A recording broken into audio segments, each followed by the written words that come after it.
ஆசிரியர்களுக்கு வணக்கம். இந்த வீடியோல நம்ம என்ன பார்க்க போறோம்னா ஆசிரியர் தகுதி தேர்வு பேப்பர் 2க்கு வந்து நம்ம எப்படி வந்து ப்ரிப்பேர் பண்றது, ஹவ் டு ப்ரிப்பேர் மற்றும் வந்து என்ன மாதிரி ஸ்ட்ராட்டஜியை ஃபாலோ பண்ணால் நம்ம வந்து ஈஸியாக அந்த டெட் பேப்பர் வந்து கிளியர் பண்ண முடியும் அப்படின்றத பார்க்க போகிறோம். 2026க்கு நீங்கள் டெட்டுக்கு ஃபஸ்ட் டைம் எழுத போகிறீங்க அப்படின்னாலும் சரி, அல்லது 2025 டெட் அட்டன் பண்ணி ஏதாவது 1 or 2 மார்க்கில் மிஸ் பண்ணிவிட்டு ஸோ 2026 வரக்கூடிய நம்ம மே மாதம் நோட்டிஃபிகேஷன் கொடுக்குறதா சொல்லியிருக்காங்க. அந்த ஃபஸ்ட்டு டெட்லேயே கிளியர் பண்ணலாம் அப்படின்னு நினைக்கிறவங்களா இருந்தாலும் சரி, இந்த வீடியோ முழுமையாக பாருங்கள். கண்டிப்பாக நான் சொல்லக்கூடிய இந்த விஷயங்கள்லாம் ஃபாலோ பண்ணிங்க அப்படின்னா கண்டிப்பாக வரக்கூடிய டெட் எக்ஸாமில் உங்களால் வந்து கிளியர் பண்ண முடியும். ஓகேங்களா?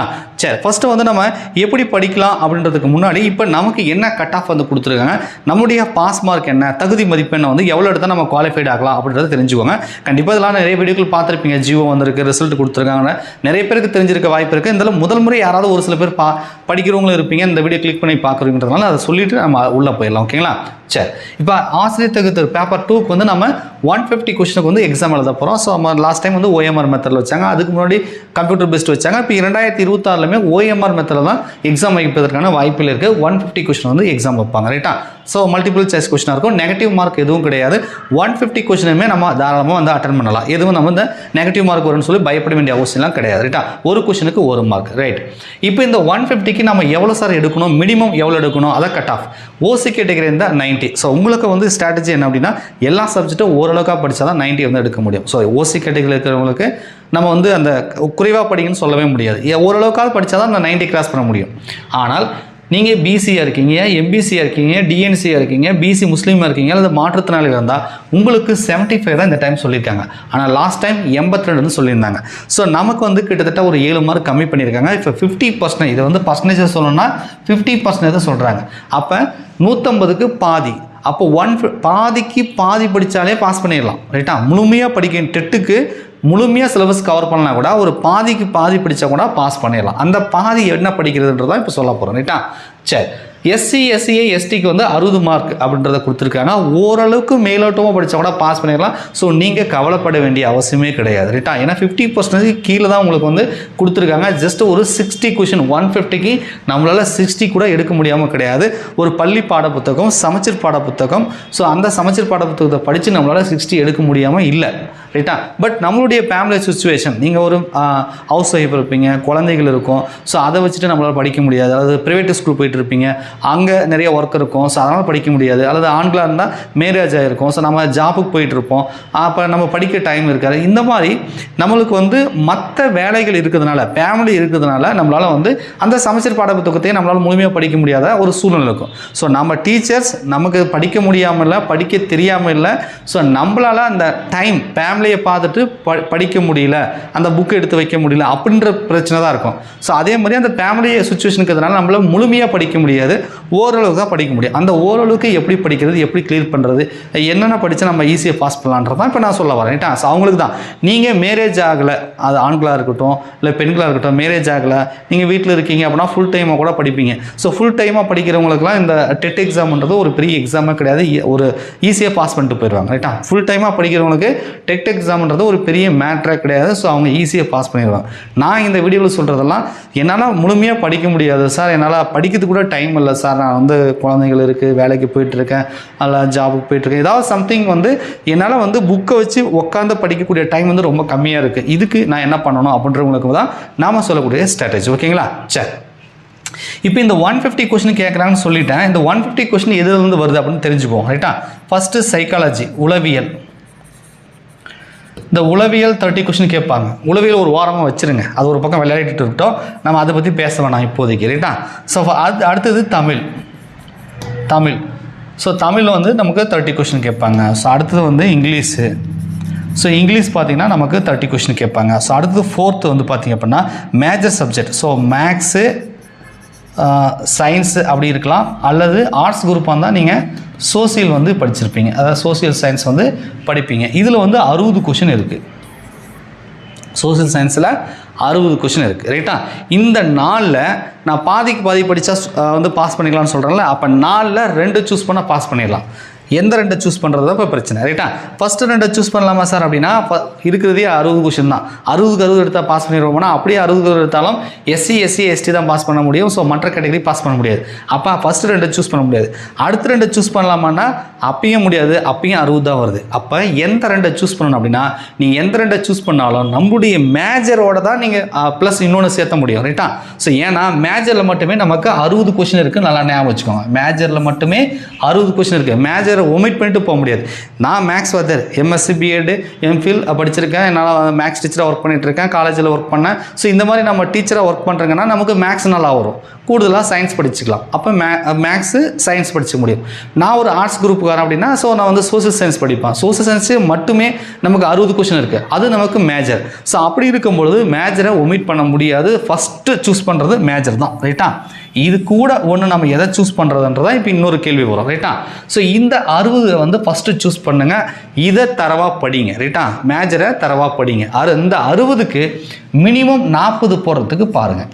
குறைந்தபட்சம் 40, அதுக்கு 45 இருக்கலாம், 40, அதுக்கு மேலே நீங்கள் எவ்வளோ எடுத்துக்கோ. ஆனால் மினிமம் கேரண்டி நான் சோசியல் நல்லா தரமாக படிச்சிருக்கேன் சார்.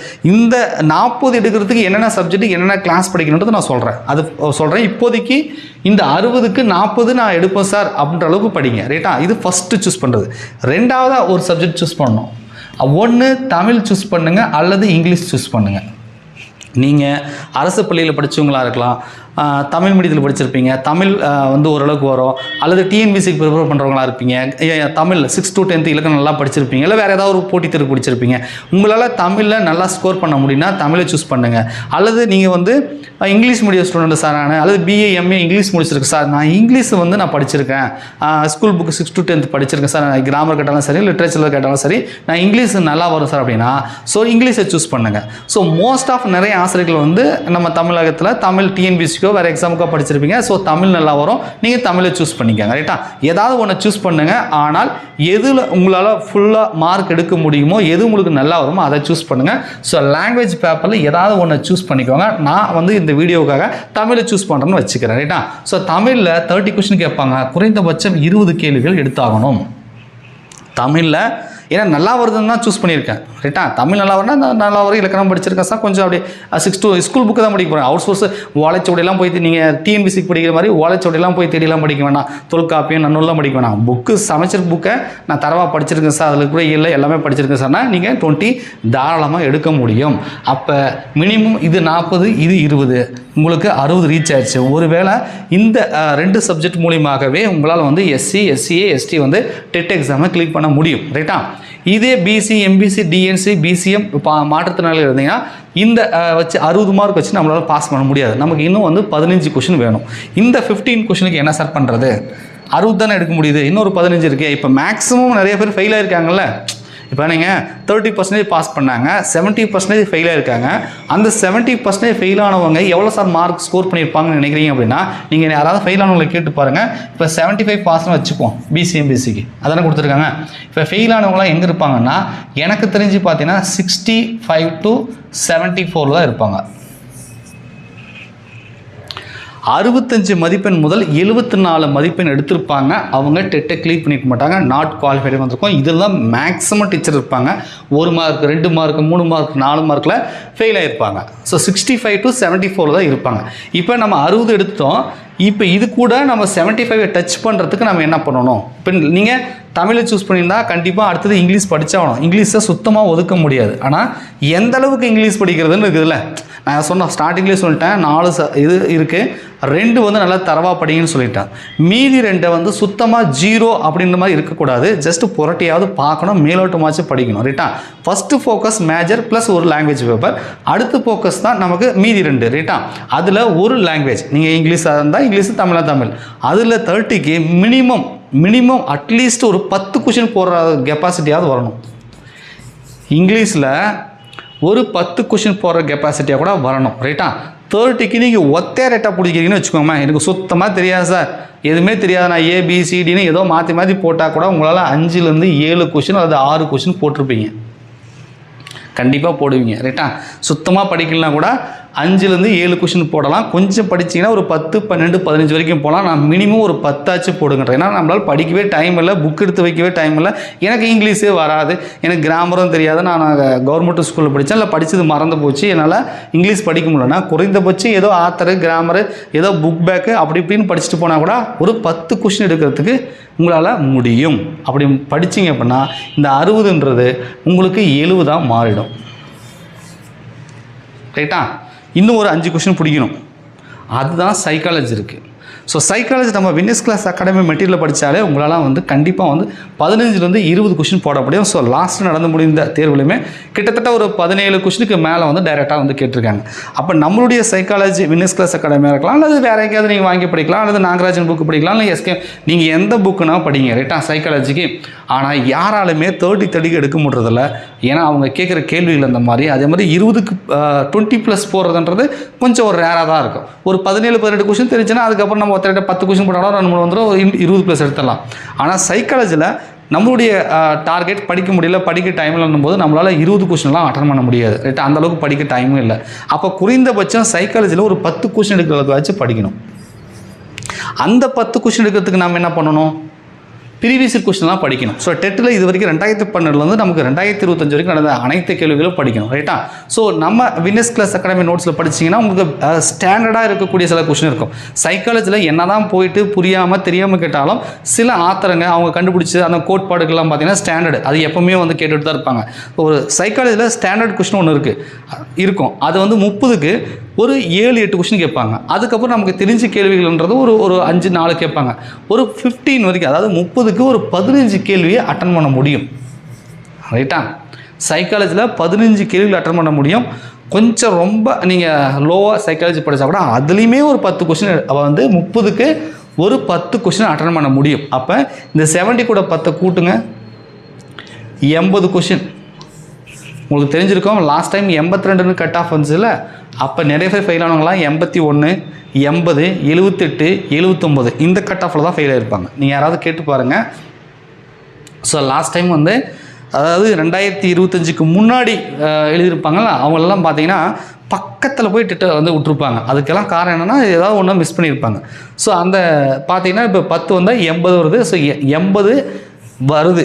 அந்த சைக்காலஜியில் 10 கூட எடுக்க முடியல சார், அது இங்கிலீஷில் ஏதாவது 1-2 கம்மியானா கூட நமக்கு 75 தான். ரைட்டா? சைக்காலஜி ஜஸ்ட் ஒரு 5 கொஸ்டின் கூட இல்லாமல் போயிடும். யோசிச்சு பாருங்கள். சைக்காலஜியில் ப்ரீவியஸ் கொஸ்டின் பார்க்குறீங்க, நோட்ஸ் நம்ம வின்னர்ஸ் கிளாஸ் அகாடமி நோட்ஸ் படிக்கிறீங்க, ஏதோ ஒன்று படிக்கிறீங்க. ரைட்டா? சரி, வேறு அதர் அகாடமி நோட்ஸ் கூட படிக்கிறீங்க. ஒரு 5 கொஸ்டின் கூட வராமலாம் யாரும் மெட்டீரியல் ரெடி பண்ணி இருக்க மாட்டாங்க. ஸோ அப்படி இருக்கும்பொழுது நீங்கள் பேசிக்காக அந்த ஆத்தர் அவங்க கண்டுபிடிச்சது அதை படித்தா கூட நமக்கு ஒரு 5 கொஸ்டின் அட்டன் பண்ணலாம். அப்படின்னும் போது இந்த 75ன்றது ரொம்ப ஈஸியாக எடுத்துடலாம். அது 80 வரைக்குமே உங்களால் எடுக்க முடியும். ஆவரேஜாக படித்தா கூட டெட்டுக்கு கொஞ்சம் கொஞ்சமாக படித்தா கூட 80 மார்க் உங்களால் சாலிடாக எடுக்க முடியும். ரைட்டா? பிசி எம்பிசி சொல்கிறேன். இதே நீங்கள் ஓசி கேட்டகரியாக இருந்தால் கண்டிப்பாக சைக்காலஜி கொஞ்சம் கூடுதலாக படிக்கிற மாதிரி இருக்கும். ஒரு 15-20 கேள்வி போடணும். லாங்குவேஜ் ரெண்டுமே நீங்கள் ஓரளவுக்கு நல்லா படித்தா மட்டும்தான் 90 எடுக்க முடியும். ஆனால் பிசி எம்பிசிலாம் அந்த மாதிரி கிடையாது. ரைட்டா? ஸோ 80 கொஸ்டின் வந்து சாலிடாக வருது. இப்போ உங்களுக்கு ஒரு புரிஞ்சிருக்குன்னு நினைக்கிறேன். அதாவது சுருக்கமாக வேணால் இன்னொரு டைம் நான் சொல்லிடுறேன். ஓகேவா? அதாவது நம்ம என்ன ஃபாலோ பண்ணுறேங்க அப்படின்றத நான் ஒரு டைம் சொல்லிடுறேன்.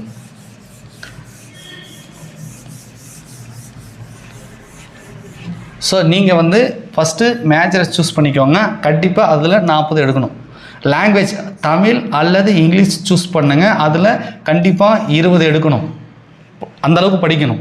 இது 2 தான். ரைட்டா? இதில் 60.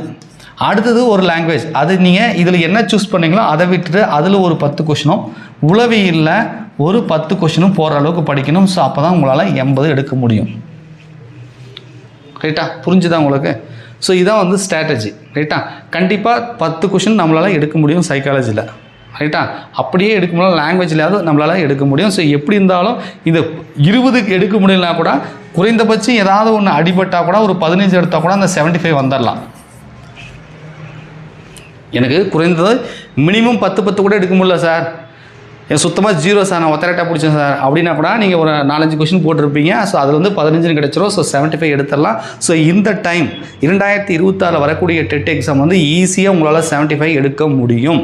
ஃபஸ்ட் அதை புரிஞ்சுக்கோங்க. இதுதான் ஸ்ட்ராட்டஜி. ரைட்டா? இப்போ இந்த மேஜரில் அதிகப்படி இப்போ 2025 எக்ஸாமில் எப்படி கேள்வி கேட்டாங்க, என்னென்ன கிளாஸுக்கு ஃபோக்கஸ் பண்ணுறதுன்றது நான் சொல்லிடுறேன். ரைட்டா? ஸோ அப்போ தான் வந்து கொஞ்சம் உங்களுக்கு கரெக்டாக இருக்கும். ரைட்டா? சரி, இப்போ மேஜர் படிக்கிறீங்க. ரைட்டா? 60 கொஷின் கேட்குறாங்க. இந்த 40 எடுக்கிறதுக்கு ஒரு வழி சொல்லணும்ல. இப்போ 2025 எப்படி கேட்டாங்கன்னா பேப்பர் 2க்கு 8th-லேருந்து 10th வரைக்கும் தான் அதிகமாக கேட்டாங்க. ஸோ 6th-லேருந்து 10th வரைக்கும் நீங்கள் படிக்கணும். 6th-லேருந்து 10th வரைக்கும் படிக்கணும். ஆனால் அப்படி படித்து நல்லா தரவாக படிச்சுன்னா கண்டிப்பாக 60 கொஷின் போடலாம். எனக்கு அதை கூட படிக்க டைம் இல்லை சார், என்னால் 6ஆம் வகுப்பு 10ஆம் படிக்க கூட டைம் இல்லை, நான் வந்து கொஞ்சமாக தான் படிப்பேன். அது எது படிக்கணும்னு கேட்டிங்கன்னா 8ஆம் வகுப்புலேருந்து 10ஆம் வகுப்பு வரைக்கும் படிங்க. மேஜர் அது சோஷியல் சயின்ஸாக இருக்கலாம், அது மேத்தமெட்டிக்கல் சயின்ஸாக இருக்கலாம். ஸோ 8th-லேருந்து 10th வரைக்கும் படிச்சுன்னா நிச்சயமாக உங்களால் 60க்கு அந்த 40 போட முடியும். 2025 நீங்கள் தமிழ் கொஷினாக இருந்தாலும் சோஷியல் இருந்தாலும் சரி, சயின்ஸ் மேக்ஸ் எந்த கொஷினாக இருந்தாலும் புக்கில் எங்கே இருக்குன்னு நீங்கள் செக் பண்ணி அப்படின்னா ஒன்று 9th இருக்கும், இல்லை 10th இருக்கும், இல்லைனா 8th இருக்கும். So maximum number of question paper 2க்கு இதில் தான் இருக்குது. ரைட்டா? அப்போ 8th 3 வகுப்பு படித்தா கூட இந்த டெட்டை கிளியர் பண்ண முடியும், அந்த 40 கொஷினை எடுக்க முடியும். ரைட்டா? லாங்குவேஜ் சொன்னோன்னா அடுத்தது தமிழும் அதே மாதிரி தான் கேட்டிருக்காங்க. பேப்பர் 1 காரங்களுக்கு 6 to 8 வரைக்கும் அதிகமாக கேட்டிருக்காங்க. பேப்பர் 2க்கு வந்து 8th-லேருந்து 10th வரைக்கும் அதிகமாக கேட்டிருக்காங்க. சப்ஜெக்டை பொறுத்த வரைக்கும் பேப்பர் 2க்கு இந்த மாதிரி தான் கேள்விகள் அதிகப்படியாக வந்து கேட்டிருக்காங்க. இங்கிலீஷ்க்கும் அந்த மாதிரி தான் இருக்குது. ஸோ சைக்காலஜின்றது அது ஸ்கூல் புக்கு பேஸ் பண்ணிடல, அது அவுட் ஆஃப் நம்ம தனியாக வந்து படிக்கிறேங்க. ரைட்டா? ஸோ அப்போ பேப்பர் 1 6 to 8 வரைக்கும் இருக்கக்கூடிய பள்ளி பாட புத்தகத்தை நல்லா படிங்க. பேப்பர் 2க்கு படிக்கிறீங்கன்னா 8th 9th 10th இந்த 3 கிளாஸ் நல்லா தரவாக படிங்க. நிச்சயம் வந்து உங்களால் அந்த மினிமம் எடுக்க நான் சொல்கிறேன் இல்லையா, அந்த மார்க்கை வந்து உங்களால் எடுக்க முடியும். ரைட்டா? ஸோ இப்போ ஓரளவுக்கு புரிஞ்சிருக்கும் என்ன ஸ்ட்ராட்டஜியை ஃபாலோ பண்ணலாம், எதுக்கெலாம் நம்ம ஃபோக்கஸ் பண்ணலாம், எந்த கிளாஸை ஃபோக்கஸ் பண்ணலாம். ஸோ எப்படி படித்தா ஒரு 75ஆவது நம்மளால் எடுக்க முடியும், அதை 60ஆவது எடுக்க முடியும்னு சொல்லி அந்த கேட்டகரியில் இருக்கிறவங்களுக்கு ஒரு ஐடியா கிடைச்சிருக்கும். ஸோ இந்த 2026 டெட்டுக்கு நீங்கள் பயப்படவே வேண்டாம். ஆவரேஜாக கொஞ்சமாக ஓரளவுக்கு படித்தா கூட கண்டிப்பாக நம்மளால் டெட் எக்ஸாம் கிளியர் பண்ண முடியும். ரொம்ப டஃப் கிடையாது, மார்க்கை குறைச்சிருக்காங்க. ஆனால் சுத்தமாக படிக்கலை, நான் தமிழே தொடலை, சயின்ஸ் தொடலை, மேக்ஸ் தொடலை, ஸோ எதுவுமே தொட மாட்டேன், நான் அப்ளை மட்டும் பண்ணியிருக்கேன், அப்ளிகேஷன் மட்டும் போட்டிருக்கேன், நான் போய் எக்ஸாம் எழுதுறேன்னா நிச்சயம் ஃபெயில் ஆகிடுவீங்க. ரைட்டா? எந்த ஒரு தேர்வுக்கும் ஒரு குவாலிஃபை மார்க் இருக்காங்க, மினிமம் மார்க் கொடுக்குறாங்க அப்படின்னா அதுக்கு கொஞ்சமாச்சும் படிக்கணும், கொஞ்சம் எஃபர்ட் போடணும். சுத்தமாக வந்து படிக்காமலே எப்படி பாஸ் பண்ணுவது? இப்போ நான் டைட்டில் வச்சுருக்கலாம், படிக்காமலே எப்படி பாஸ் பண்ணுவது? படிக்காமலாம் பாஸ் பண்ண முடியாது, கொஞ்சமாச்சும் படிக்கணும், கொஞ்சமாக படிக்கணும், பாஸ் பண்ணணும். அப்படி வேணால் சொல்லலாம். ரொம்பலாம் படிக்க மாட்டேன் சார், நான் என்னால் படிக்க முடியாதுனாலும் கொஞ்சமாக படித்து எப்படி பாஸ் பண்ணலாம் அப்படின்னு சொல்லலாம். ஆனால் சுத்தமாக நான் படிக்க மாட்டேன், என்னால் ஸ்கூல் புக்கே தொட மாட்டேன், என்கிட்ட ஸ்கூல் புக் இல்லை, நான் மெட்டீரியலும் வச்சும் படிக்கல, என்னால் சைக்காலஜி நோட்ஸ் இல்லை, ப்ரீவியஸ் கொஸ்டின் டெவலப் பண்ண தெரியல, எதுவுமே தெரியாத நான் அப்ளை பண்ணியிருக்கேன், எக்ஸாமுக்கு போவேன், இல்லை அல்லது அப்ளை பண்ணிவிட்டு லாஸ்ட்டு 10 நாள், 1 வாரம், 1 மாதம் அப்படிலாம் படிச்சிங்கன்னா கண்டிப்பாக படிக்க முடியாது. ஸோ இப்போ நமக்கு டைம் இருக்குது. மே மாதம் தான் நமக்கு நோட்டிஃபிகேஷன் கொடுக்குறாங்க. ஸோ ஜூலை மாதம் தான் எக்ஸாம். இப்போ நம்ம பிப்ரவரியில் தான் பேசிகிட்டு இருக்கோம். ஸோ இப்போ கொஞ்சம் கொஞ்சமாக, அதாவது நான் என்ன சொல்கிறேன்னா, ஃபுல் டைம் படிக்கிறீங்க, 1 மாதம் படித்தா கூட பாஸ் பண்ணிடலாம். ஆனால் நீங்கள் ஃபேமிலி மேன், ஹவுஸ் ஒய்ஃபாக இருக்கீங்க, வேலைக்கு போகிறீங்க, அப்போ 1 மாதத்தில் படிக்க முடியாது. அப்போ இப்போ வந்து கொஞ்சம் கொஞ்சமாக படித்து அந்த 6th-லேருந்து 10th வரைக்கும் கவர் பண்ணால் தானே அந்த ஸ்கோர் பண்ண முடியும். ரைட்டா? ஸோ அதெல்லாம் இப்போந்தே படிக்க ஸ்டார்ட் பண்ணுங்கள், கொஞ்சம் கொஞ்சமாக படிங்க, நான் சொன்ன ஸ்ட்ராட்டஜியை ஃபாலோ பண்ணுங்கள், நான் சொன்னக்கூடிய அந்த வகுப்புகளுக்கு இம்பார்ட்டன்ட் கொடுங்க, ப்ரீவியஸ் கொஸ்டினை அனலைஸ் பண்ணி பாருங்கள். Previous question very very important, நல்லா வெப்சைட்டில் அவைலபிளாக இருக்கும், டவுன்லோட் பண்ணி பாருங்கள். அதை பார்த்தாலே உங்களுக்கு ஒரு ஐடியா கிடைக்கும். ரைட்டா? ஸோ இந்த வீடியோ மூலிமா உங்களுக்கு ஒரு பேப்பர் 2 படிக்கிறவங்களுக்கு ஒரு ஐடியா கிடைக்கும்னு நினைக்கிறேன். ஸோ பேப்பர் 2க்கு நம்ம வின்னர்ஸ் கிளாஸ் அகாடமி சார்பாக நம்ம டெஸ்ட் பேஜ் வந்து போட்டிருக்கிறோம். ஸோ படிக்கிறதுன மெட்டீரியல் வந்து பிடிஎஃப் வந்து டெலிகிராம் குரூப்பில் வந்து நான் ஷேர் பண்ணிடுவோம். ஸோ அதுக்கு நான் ஃபுல் டீட்டெயிலான வீடியோ நம்ம சேனலில் வந்து வீடியோ போட்டிருக்கேன், நீங்கள் செக் பண்ணி பார்த்துட்டு வந்து ஜாயின் பண்ணிக்கோங்க. சப்போஸ் பேட்சில் ஜாயின் பண்ணுறீங்க, உங்களுக்கு ஏதாவது டவுட் அப்படின்னா 8012781561 8012781561 இந்த வாட்ஸ்அப்பில் டெலிகிராம் நம்பருக்கு வந்து மெசேஜ் பண்ணி கேளுங்க. ஸோ மேற்கொண்டு விவரங்கள் கொடுப்பாங்க, ஜிபே நம்பர் கொடுப்பாங்க, பேமெண்ட் பண்ணிவிட்டு நீங்கள் நம்ம டெஸ்ட் பேட்சில் வந்து ஜாயின் பண்ணிக்கோங்க. கிட்டத்தட்ட 140 days. ரைட்டா? ஸோ 4.5 மாதத்துக்கு நான் ஷெடியூல் போட்டிருக்கேன். ஒவ்வொரு டெஸ்ட்டுக்கும் ஒரு 4 நாள் 5 நாள் வந்து உங்களுக்கு படிக்க டைம் கொடுத்துருக்கேன். ஸோ வந்து நான் சொல்கிறேன், படிக்க டைம் இல்லை சார், என்னால் படிக்க முடியல, நான் வந்து கொஞ்சமாக தான் படிக்க முடியும், நான் நைட் டைமில் வந்து ஒரு 4 நாளைக்கு ஒரு டெஸ்ட் கொடுங்க, ஒரு 3 நாளைக்கு டெஸ்ட் கொடுங்க, ஒவ்வொரு நாளும் கொஞ்சம் 1 மணி நேரம் 2 மணி நேரம் படிச்சுட்டு அந்த டெஸ்ட்டு அட்டன் பண்ணுறேன் அப்படின்னு நினைக்கிறவங்களுக்கு நம்ம டெஸ்ட் பேட்ச்ன்றது கண்டிப்பாக உங்களுக்கு கை கொடுக்கும். ஸோ ஒரு 4.5 மாதத்தில் இந்த 6ஆம் வகுப்புலேருந்து 10ஆம் வகுப்பு வரைக்கும் இருக்கக்கூடிய அந்த புக்கை நம்மளால் படிக்க முடியாமல் கிடையாது. இந்த டெட் எக்ஸாமை வந்து ஒரு ஆசிரியர் ஆகிய நாம் வந்து பாஸ் பண்ண முடியாமல் கிடையாது. ஏன்னா நிறைய பேர் வந்து என்னங்க டெட் எக்ஸாம்ன்றாங்களா, ஃபெயில் ஆகிடுறாங்க, ஆசிரியர்களுக்கு நாலேஜ் இல்லையா, கரண்ட்டில் அப்டேட் ஆகணும், டெட்டு பாஸ் பண்ணால் தான் அவங்க வாத்தியார் குவாலிஃபைடு டீச்சர் அப்படின்லாம் நிறைய பேர் சொல்லுவாங்க அவுட்டரில். ஸோ அவ்வளோலாம் சொல்கிறாங்க அப்படின்னா இந்த டெட் எக்ஸாம்னா அந்தளவுக்கு டஃப்பாக இருக்கா, நம்மளால் பாஸ் பண்ண முடியாமல் இருக்கா. நம்ம டிகிரி முடிச்சிருக்கோம், டீச்சர் ட்ரைனிங் முடிச்சிருக்கோம், நம்ம பிஎட் முடிச்சிருக்கோம், நம்ம டீச்சர் ஆகணும் தான் நினைக்கிறோம். பள்ளி பாடப்புத்தகம் சமச்சீர் பாடப்புத்தகத்தை கூட நம்மளால் படிக்க முடியாமல் நம்ம இல்லை, ரைட்டா. நம்மளுடைய ஃபேமிலி சுச்சுவேஷன் அது அந்த புக் எடுத்து படிக்கிறதுக்கு டைம் இல்லை, ரைட்டா. அந்த டைமை இந்த வருஷம் நம்ம 2026 பாஸ் பண்ணணும்னு சொல்லி கொஞ்சம் கொஞ்சமாக படிங்க. நிச்சயம் உங்களால் வந்து இந்த டெட் எக்ஸாமை கிளியர் பண்ண முடியும். ஸோ டெட் எக்ஸாம் சம்மந்தம் மேற்கொண்டு உங்களுக்கு ஏதாவது டவுட் அப்படி இருந்துச்சு அப்படின்னா கமெண்ட்ஸில் கமெண்ட் பண்ணுங்கள். கடைசியாக வந்து நான் எப்படி வந்து படித்தேன், என்ன சப்ஜெக்ட் ஃபோக்கஸ் பண்ணேன் அப்படின்றத சொல்கிறதுன்னு சொன்னேன். ஸோ நாம் அகாடமி வச்சிருக்கிறதுனால நம்ம கொஸ்டின் எடுக்கிறோம், பாடம் நடத்துகிறோம். ஸோ அது மூலியமாகவே நான் ஓரளவுக்கு படிச்சுக்கிட்டேன். டெட்டுக்குன்னு தனியாக உட்காந்து படிக்க வேண்டியதில்லை. TNPSC, police exam, Madras high court exam இந்த மாதிரிலாம் நம்ம நடத்துகிறோம் இல்லையா, டெட்டுக்கு இதுக்கு முன்னாடி நம்ம நடத்துகிறோம் இல்லையா. ஸோ அந்த நாலேஜ் வச்சு நான் பாஸ் பண்ணிக்கிட்டேன். டெட்டுக்குன்னு தனியாக உட்காந்து படிக்கல. பட் இருந்தாலும் நான் மேக்ஸ்ன்றதுனால மெயினாக நான் ஃபோக்கஸ் பண்ணது மேக்ஸு சயின்ஸு. எனக்கு கை கொடுத்தது மேக்ஸு சயின்ஸு ப்ளஸ் வந்து தமிழ். அதாவது இந்த 2 சப்ஜெக்ட் வச்சு நான் ஓரளவு பாஸ் பண்ணிட்டேன். Maths science Tamil. நான் வந்து அரசு பள்ளியில் தான் படித்தேன். 6th to 12th வரைக்கும் தமிழ் மீடியம் ஸ்டூடெண்ட் நான். அதுக்கப்புறம் மேக்ஸு நம்ம இங்கிலீஷில் படித்தோம். அதனால் எனக்கு தமிழ் ஓரளவு வந்தது. மேக்ஸ் சயின்ஸ்க்கு இதை வச்சே நான் வந்து டெட்டை வந்து பாஸ் பண்ணிட்டேன், ரைட்டா. ஸோ இங்கிலீஷு சைக்காலஜிலாம் ஓரளவுக்கு தான். சைக்காலஜின்றது நம்ம வின்னர்ஸ் கிளாஸ் அகாடமியோட ஸ்டடி மெட்டீரியலே வச்சு நான் படிச்சுக்கிட்டேன். அது கொஞ்சம் எனக்கு கை கொடுத்தது. ஸோ வந்து சைக்காலஜி கொஞ்சம் கை கொடுத்தது. மெயின் ஃபோக்கஸ் இதுதான். ஸோ இந்த நாலேஜை வச்சு நான் டெட்டு பாஸ் பண்ணிட்டேன். இங்கிலீஷ் வந்து அந்தளவுக்கு நான் ஃபோக்கஸ் பண்ணலை. ஏன்னா நம்ம இங்கிலீஷ் மோஸ்ட்லி கிளாஸ் நான் எடுக்கிறதில்ல. இங்கிலீஷ்ன்றது பேசிக் கிராமர் மட்டும் பார்த்துட்டு போனேன். பட் கிராமர் அந்தளவுக்கு கேட்கல. லிட்ரேச்சர் தான் கொஞ்சம் அதிகமாக கேட்டாங்க. பரவாயில்ல, சரி போனால் நம்ம 82 தானே. அப்போ வந்து நான் எக்ஸாம் எழுதும்போது மனசில் நினச்சது 82 தானே. ஸோ உடனே நமக்கு இது இருக்குது, இதுலேயே நம்ம நான் வந்து கான்ஃபிடென்ட் என்னதுன்னா மேக்ஸ் சயின்ஸ் தமிழ் இதுலேயே நான் 82 எடுத்துருவேன்னு ஒரு நம்பிக்கை எனக்கு இருந்தது. ஸோ அதனால் நான் இங்கிலீஷும் சைக்காலஜி பற்றி கவலைப்படலை. சைக்காலஜி நம்ம வின்னர்ஸ் கிளாஸ் அகாடமி மெட்டீரியல் ஓரளவு கொஸ்டின் கேட்டிருந்தாங்க. ஸோ அதனால் வந்து நான் இங்கிலீஷ் எனக்கு வந்து கை கொடுக்கலன்ற அந்த கவலையே கிடையாது. நான் வந்து எக்ஸாம் அட்டன் பண்ணும்போதே மேக்ஸ் சயின்ஸ் தமிழை வச்சே நான் 82 எடுத்துருவேன்னு முடிவு பண்ணிட்டேன். அப்படியே 1-2 குறைஞ்சாலும் அது எனக்கு வந்து சைக்காலஜி மூலிமா நமக்கு கிடைச்சிரும் அப்படின்ற மாதிரி நான் கான்ஃபிடென்ட்டாக இருந்தால் அதே மாதிரி வந்து டெட்டை வந்து கிளியர் பண்ணிட்டேன், ரைட்டா. ஸோ நான் இதுதான் வந்து ஃபாலோ பண்ணேன். ஸோ அதே மாதிரி நீங்கள் உங்களுக்கு ஏற்ற மாதிரி நீங்கள் ஃபாலோ பண்ணிக்கோங்க. நன்றி, வணக்கம்.